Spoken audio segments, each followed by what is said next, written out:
Shalom Alahim. Bapak Yahweh memberkati kita. Kita jumpa lagi dalam Before Activities Program. Sebelum kita beraktivitas menjalankan tugas dan tanggung jawab kita pada hari ini, bila kita mau mendahulukan Elohim, mendahulukan Tuhan yang menciptakan langit dan bumi dan segala isinya, dan yang telah memberkati kita dan menolong kita, memberi kesehatan, dan hari ini kita bangun dengan tubuh yang sehat, segar, dan kita dapat beraktivitas kembali. Mari sebelum kita merenungkan daftar Elohim, kita berdoa terlebih dahulu. Biarlah kehadiran Elohim, Ruach HaKodes di dalam hidup kita memberikan kekuatan dan kemampuan perlindungan kepada kita pada sepanjang hari di dalam kehidupan kita, sehingga apapun yang kita kerjakan dan lakukan boleh berkenan di hadapannya, dan sedikit pun kita tidak ada celah, tidak memberi celah kepada si Satan untuk menggoda kita, sehingga hidup kita senantiasa boleh berkenan di hadapannya. Mari kita berdoa. Bapa Yahweh, di dalam Adonai Yeshua HaMashiach, Sang Pencipta alam semesta yang menjadi juru selamat kami yang hidup, kami mengucap syukur dan terima kasih ya Tuhan pada penyertaan Tuhan sepanjang malam hari di dalam istirahat kami, sehingga hari ini kami boleh kembali bangun dengan tubuh yang sehat, tubuh yang segar, untuk kami menjalankan aktivitas tugas dan tanggung jawab kami. Hanya pada sepanjang hari ini Bapak Yahweh memberkati, menyertai dan melindungi kami, menjauhkan kami dari segala mara bahaya, pekerjaan tangan orang jahat. Tangan Bapak Yahweh sendiri yang menopang dan melindungi kami, sehingga kami dijauhkan dari yang jahat, dari perbuatan dan tindakan yang tidak berkenan kepada Bapak Yahweh. Biarlah setiap langkah kami, perkataan kami, sikap dan tindakan kami ini boleh berkenan di hadapan Engkau ya Bapa. Ampuni segala dosa dan kesalahan kami yang kami sengaja maupun tidak. Biarlah dengan pengampunan dari Bapa Yahweh boleh menguduskan dan menyucikan kami, boleh melayakkan kami untuk menikmati berkat-berkat Bapa Yahweh. Berkat-berkat Tuhan boleh kami rasakan sepanjang hari ini, karena penyertaan dan perlindungan Bapa Yahweh senantiasa memberkati dan melindungi kami. Ya, kami sebelum melaksanakan tugas dan aktivitas kami hari ini, biarlah kami senantiasa melibatkan Engkau, untuk Engkau senantiasa bersama-sama dengan kami di dalam setiap aktivitas tugas dan tanggung jawab kami, hingga apa yang kami boleh kerjakan dan lakukan ya Bapa boleh menyenangkan hati Engkau. Dan dengan kami dapat menyenangkan hati Engkau, kami meresource, menarik surga itu, Shamayim itu datang di muka bumi ini, datang di tempat kami, di dalam lingkungan kami. Demikian seperti doa Bapa kami yang Kau telah ajarkan kepada kami. Datanglah kerajaan-Mu, jadilah kehendak-Mu, berikan kami pada hari ini makanan kami secukupnya, dan jauhkanlah kami daripada yang jahat, karena Engkau yang punya kuasa, kerajaan dan kuasa sampai selama-lamanya. Terima kasih ya Bapak ya. Sebentar kami akan merenungkan daftar Elohim untuk menjadi bekal kami pada sepanjang hari ini, di dalam kami melangkah melakukan segala aktivitas kami. Bila Engkau singkapkan rahasia dari daftar Elohim pada pagi hari ini, apa yang akan kami baca dan kami renungkan, dan menjadi berkat, kekuatan, tuntunan bagi kami ya Bapak Yahweh. Di dalam nama Yesus Masiah kami berdoa, kami mengucap syukur. Haleluya, haleluya, amin.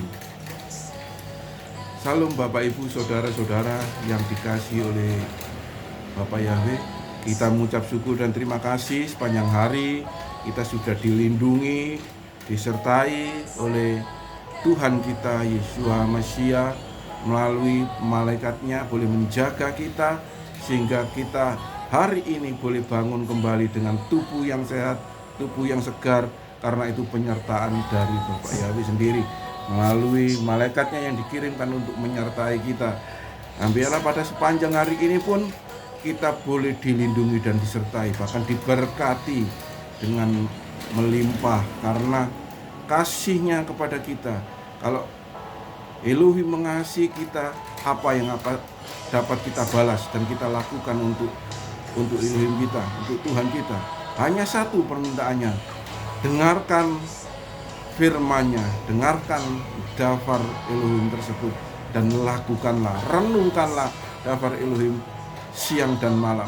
Hanya itu permintaannya dari Elohim, supaya apa yang kita lakukan dan kerjakan setiap hari, sepanjang hari ini khususnya, diberkati. Dan shalom dari Elohim sendiri itu boleh kita rasakan, karena Elohim bersama-sama dengan kita.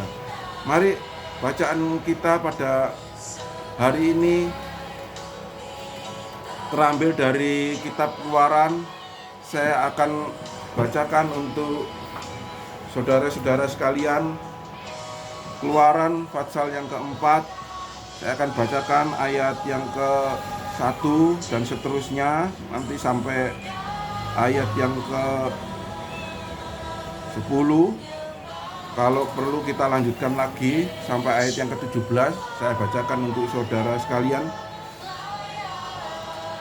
Lalu saud Musa, bagaimana jika mereka tidak percaya kepadaku dan tidak mendengarkan perkataanku, melainkan berkata, Tuhan tidak menampakkan diri kepadamu. Tuhan berfirman kepadanya, apakah yang di tanganmu itu? Jawab Musa, tongkat. Firman Tuhan, lemparkanlah itu ke tanah. Dan ketika dilemparkannya ke tanah, maka tongkat itu menjadi ular, sehingga Musa lari meninggalkannya. Tetapi firman Tuhan kepada Musa, ulurkanlah tanganmu dan peganglah ekornya. Musa mengulurkan tangannya, ditangkapnya ular itu, lalu menjadi tongkat di tangannya, supaya mereka percaya bahwa Tuhan Elohim nenek moyang mereka, Elohim Abraham, Elohim Ishak, dan Elohim Yakub menampakkan diri kepadamu. Lalu firman Tuhan kepada Musa, masukkanlah tanganmu ke dalam bajumu. Dimasukkannya tangannya ke dalam bajunya, dan setelah ditariknya keluar, maka tangannya kena kusta, putih seperti salju. Sesudah itu firman-Nya, masukkanlah tanganmu kembali ke dalam bajumu.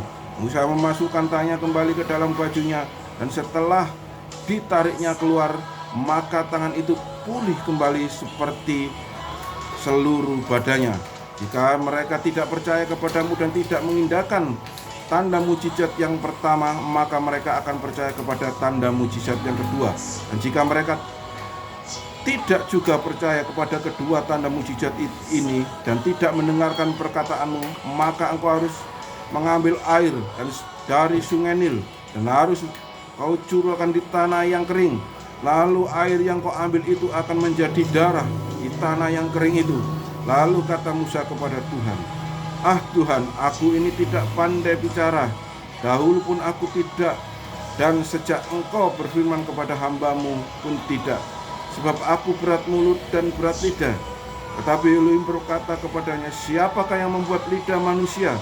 Siapakah yang membuat orang bisu atau tuli, membuat orang yang melihat atau buta? Bukankah aku, yakni Elohim? Oleh sebab itu pergilah, aku akan menyertai lidahmu dan mengajar engkau apa yang harus kau katakan.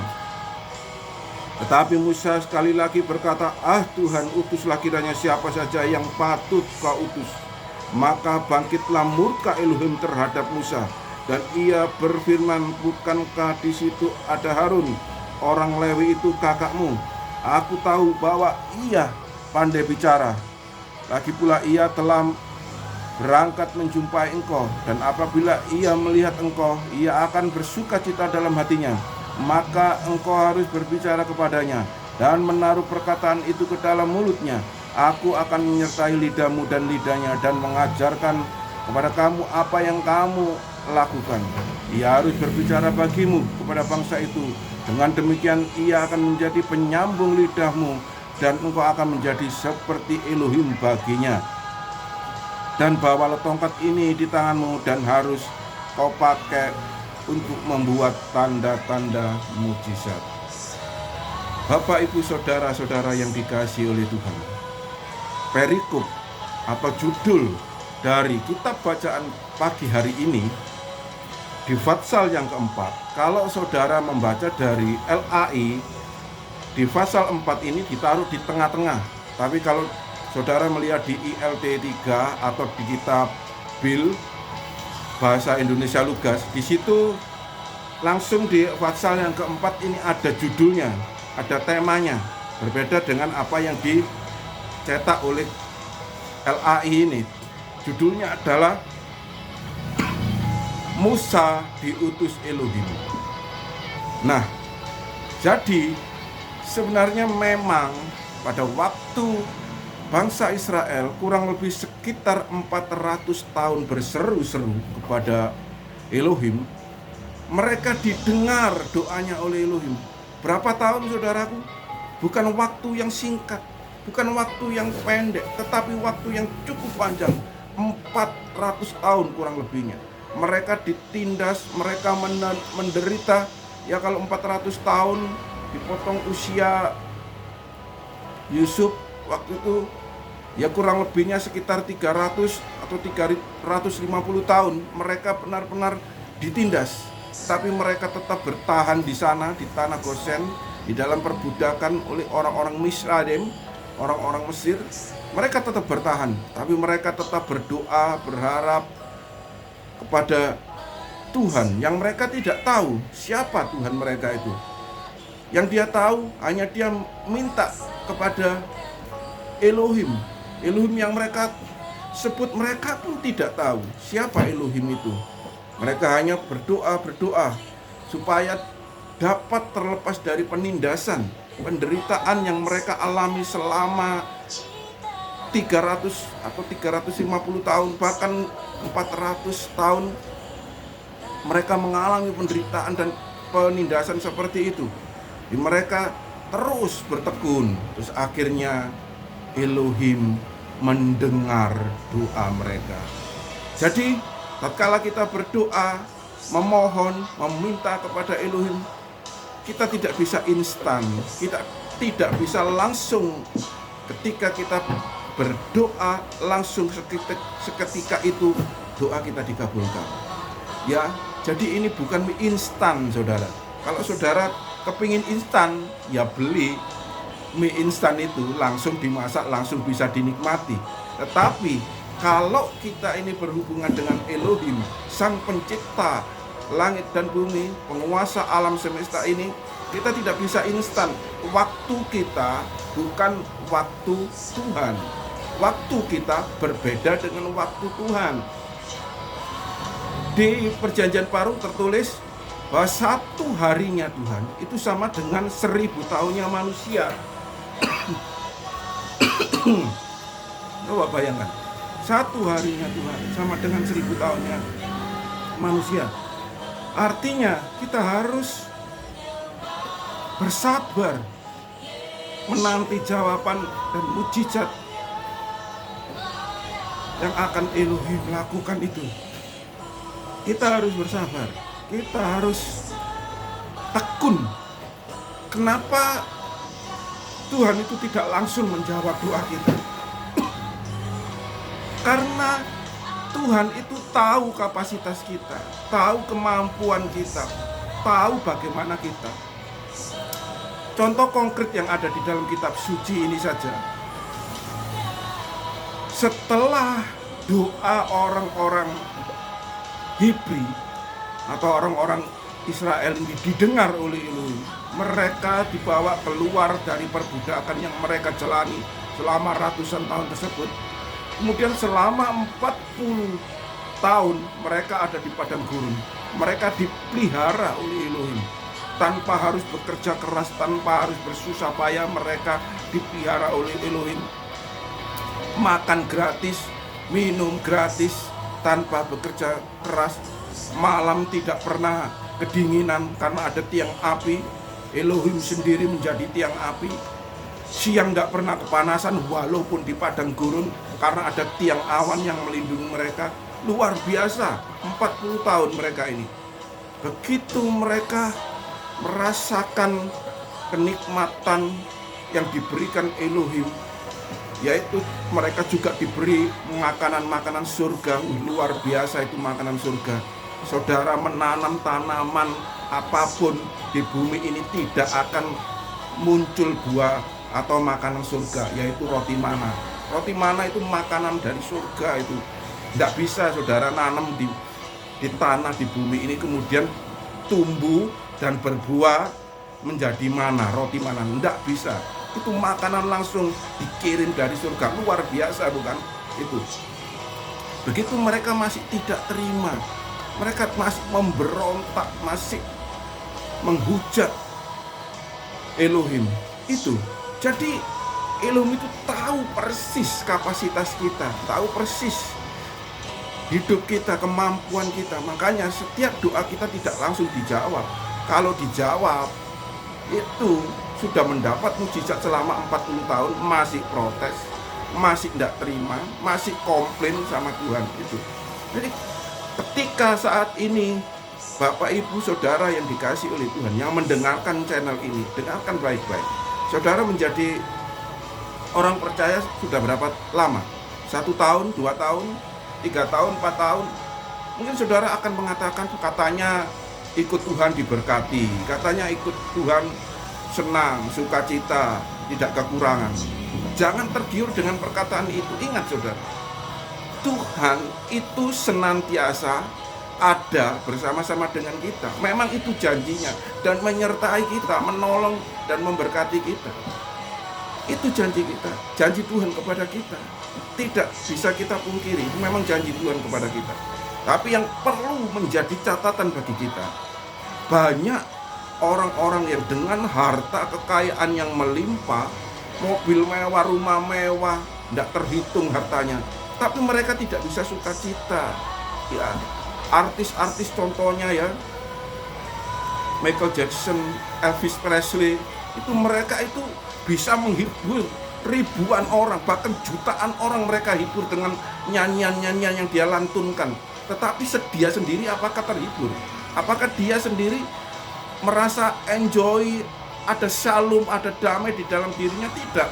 Ternyata artis-artis yang terkenal itu mereka semuanya matinya tragis, saudara, karena tidak ada shalom, tidak ada damai di dalam dirinya. Nah, itu yang menjadi terpenting bagi kehidupan kita. Ketika kita ini menjadi orang-orang percaya kepada Elohim, Tuhan Sang Pencipta langit dan bumi, adakah shalom itu, sukacita, damai sejahtera di dalam hidupmu, di dalam hidup kita? Itu yang paling penting. Ya, walaupun uang kita ini sedikit, tidak seberapa, tetapi kalau ada shalom, ada damai sejahtera, ada sukacita di dalam kehidupan kita, itu yang paling jempol. Itu yang membuat orang bisa bertahan di dalam segala penderitaan dan pencobaan. Kita kembali kepada bacaan kita pagi ini ya, tentang bagaimana Musa ini diutus kepada bangsa Israel. Ketika bangsa Israel doanya didengar, dan akhirnya mau nggak mau Elohim nggak mungkin turun sendiri terus kemudian bentuknya belum waktunya, memang belum waktunya.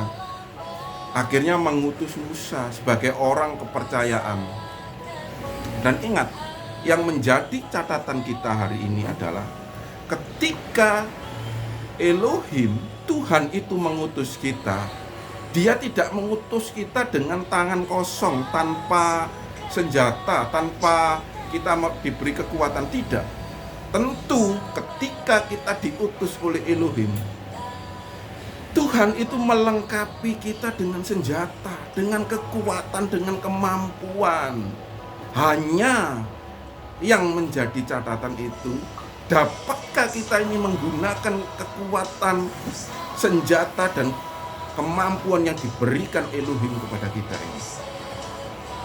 Saudara-saudara, kalau kita baca tadi di sini bahwa Musa diberi perlengkapan satu tongkat ajaib, saudara ya, tongkat ajaib, tongkat yang luar biasa. Ketika diutus Tuhan, bagaimana kalau orang-orang Israel itu tidak mau percaya dengan apa yang aku katakan ini? Apa yang ada di tanganmu? Musa berkata, ini ada tongkat Tuhan. Tongkat itu lemparkan. Ketika dilemparkan, tongkat itu menjadi ular.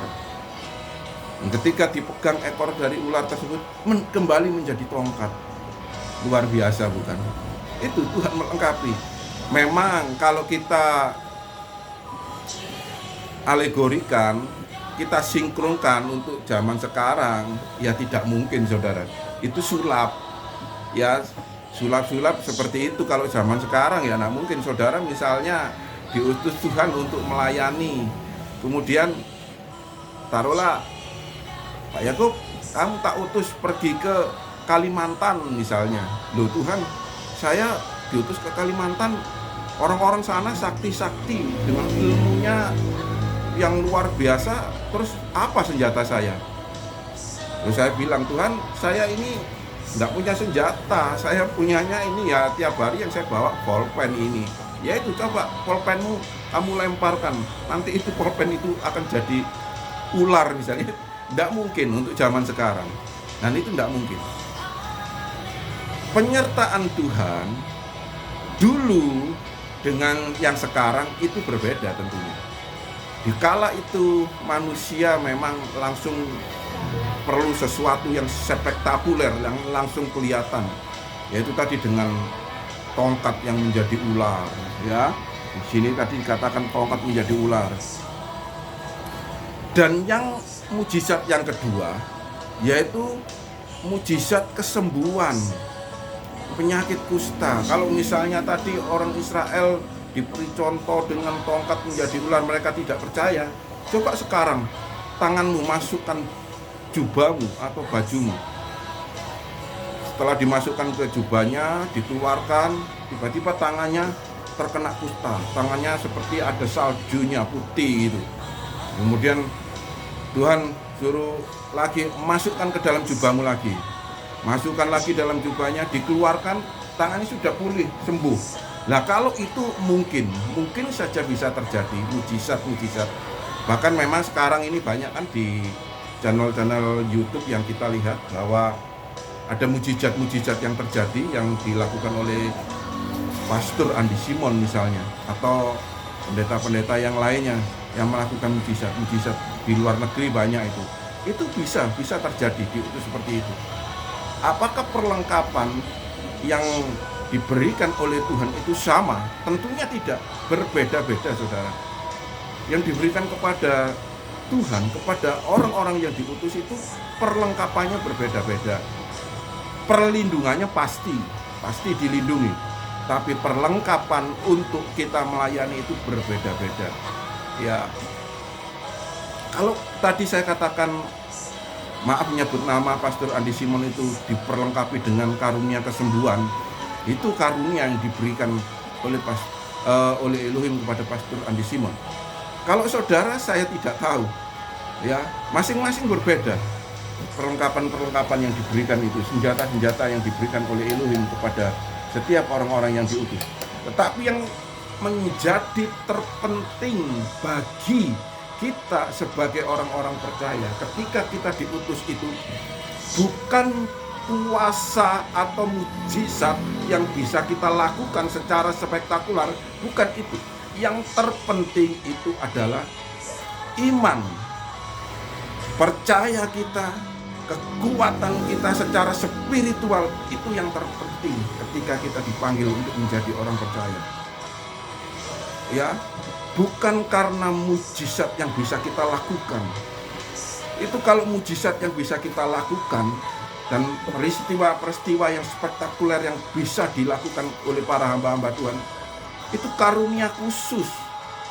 Itu kalau beliaunya yang dipercaya oleh Elohim untuk bisa melakukan mujizat dan tanda-tanda ajaib ini tidak menjaga hubungan baiknya dengan Tuhan, maka kuasa itu akan hilang. Ya, ingat ya, kuasa itu akan hilang. Kuasa itu berguna bagi orang lain, ya, untuk menyembuhkan, untuk membuat peristiwa-peristiwa yang spektakuler itu berguna, bermanfaat bagi orang lain, itu untuk menolong.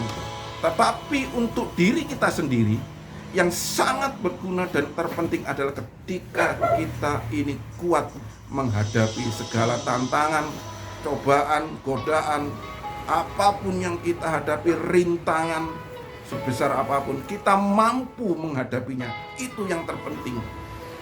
Ya, kita tidak mengingkari janji kita kepada Tuhan. Kita tidak meninggalkan Tuhan, kita tidak komplain kepada Tuhan.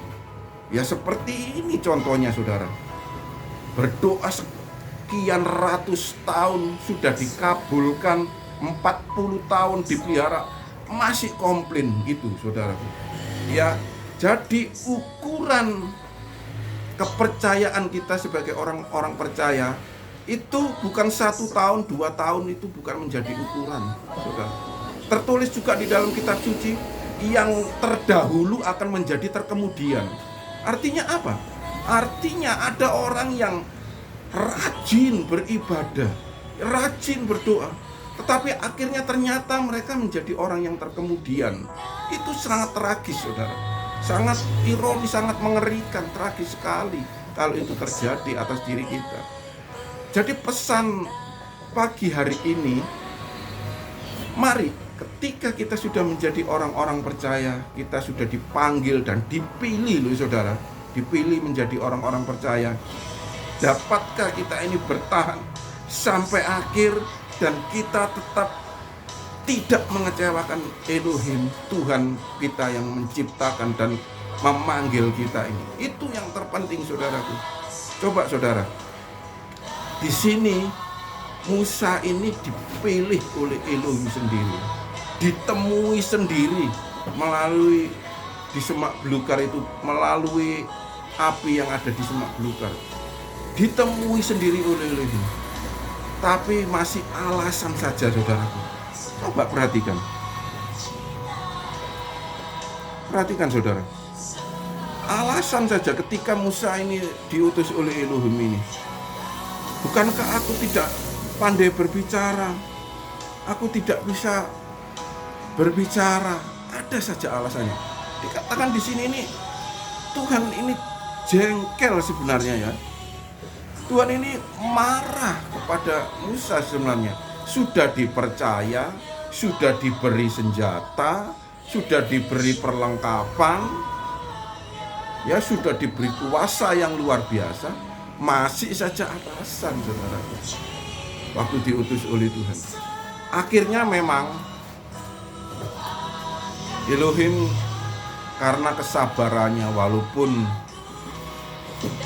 jengkel terhadap Musa, karena Elohim ini sudah mempercayakan apa yang dikatakan Elohim A itu tidak langsung berubah gitu, tidak saudaraku. Berubah terus kemudian ya sudah, kalau kamu nggak mau aku nyuruh orang lain. Enggak saudara, Elohim itu tidak seperti itu. Elohim itu selalu memberi kesempatan kepada kita, ya. Apapun keadaan dan kondisi kepada kondisi kita, ketika kita ini mengecewakan dia, kita ini berontak kepada dia, dia itu mengampuni dan mengetahui kita masih diberi kesempatan. Dan selama kita masih bernafas saudara, masih bisa beraktivitas, masih Yesua belum datang yang kedua kali, artinya itu kesempatan masih ada kepada kita, diberikan kepada kita. Ketika kesempatan itu diberikan kepada kita, pergunakan, manfaatkan sebaik mungkin supaya kesempatan yang Elohim, Tuhan percayakan kepada kita itu dapat kita laksanakan, kita lakukan. Minimal kalau saudara kita tidak melayani di atas mimbar atau menjadi aktivitas gereja, minimal paling kecil saudara tetap setia di dalam iman saudara, kepercayaan saudara. Sekarang ini banyak godaan, banyak kalimat-kalimat yang katanya mantan seorang evangelis, mantan seorang teolog, lulusan sekolah teolog, master of theology, tetapi mereka sekarang berbalik. Dan sekarang ini mereka mengatakan dengan kalimat-kalimat yang mengutip dari kitab suci. Banyak. Nah itu kalau iman saudara, iman kita tidak kuat, maka kita akan tergoncang dan kita mengikuti apa yang dia katakan.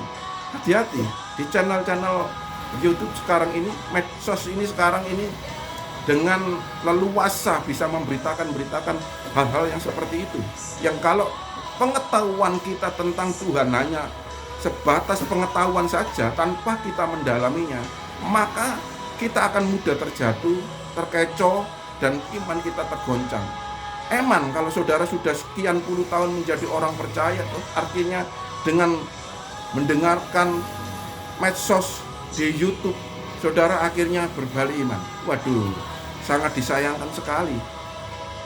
Jadi Bapak Ibu Saudara yang dikasihi oleh Tuhan, ketika kita sudah dipercaya oleh Elohim untuk melayani, untuk menjadi orang percaya, untuk melayani di dalam segala aspek, ya, mari kita lihat kontribusi kita kepada Elohim kita itu apa. Elohim tidak menuntut harta kekayaan kita. Dia hanya menuntut kesetiaan kita kepada Elohim. Ya, Dia terlebih dahulu setia kepada kita.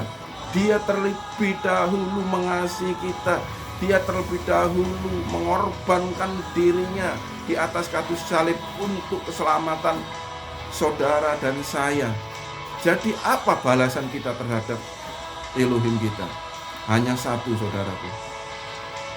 Jangan sekali-sekali saudara meninggalkan dia dan menghujat dia. Saudara kecewa kemudian engkau menghujat dia. Jangan sama seperti bangsa Israel ini, yang mereka tidak tahu berterima kasih sudah ditolong Elohim. Atau saudara yang sudah dipanggil dan dipercaya oleh Elohim dan diberi perlengkapan senjata oleh Elohim, tetapi saudara menolak panggilan Elohim itu dan tidak menjalankan apa yang diperintahkan Elohim. Segera tasyufa, segera bertobat, segera berbalik. Dia mengasihi kita, dia menolong kita, dia memahami, memaklumi keadaan kita. Biarlah pagi hari ini melalui renungan singkat ini, mari kita berbalik kepada Tuhan. Mari kita tetap setia kepada Tuhan. Biarlah apapun rintangan, keadaan yang terjadi di depan sana, yang katanya tahun 2023 ini tahun yang suram, resesi, akan banyak kesulitan, tetapi sebagai orang-orang percaya, orang-orang yang dipanggil untuk melayani Elohim, kuatkan dan teguhkan. Kita sama-sama mendukung di dalam doa supaya kekuatan Elohim itu melalui kuasa Ruach Kodes itu tetap menyertai kita dan kita tetap dapat bertahan di dalam keadaan kita bagaimanapun. Puji Bapak Yahweh. Bapak Yahweh memberkati kita semuanya. Bapak, kami mengucap syukur dan terima kasih atas renungan singkat malam hari pada pagi hari ini. Biar melalui renungan singkat ini, melalui kitab Keluaran yang sudah Engkau contohkan kepada kami ini, menjadi warning bagi kami, menjadi peringatan bagi kami supaya kami tidak seperti mereka yang begitu Engkau sudah tolong, Engkau sudah berkati, Engkau sudah percaya, tetapi mereka menghujat Engkau, meninggalkan Engkau, mengecewakan Engkau. Ampuni segala dosa, kesalahan dan kekurangan kami ya Bapa. Sekarang kuduskan dan layakkan kami, lindungi dan sertai kami, supaya setiap hari, setiap langkah kita, perkataan kita, apapun yang kami kerjakan dan lakukan, boleh menyenangkan hati Engkau ya Bapa, boleh memuaskan Engkau di dalam kehidupan kami ini. Terpujilah Engkau ya Bapa Yahweh. Kami akan memulai aktivitas dan tugas tanggung jawab kami pada sepanjang hari ini. Biarlah berkat dari Elohim dalam kuasa Ruach Kodes dan penyertaan dari Ruach Kodes di dalam Yeshua Masiah menyertai dan melindungi kami dari saat ini bahkan sampai selama-lamanya. Bapa Yahweh memberkati kita. Haleluya, haleluya, amin.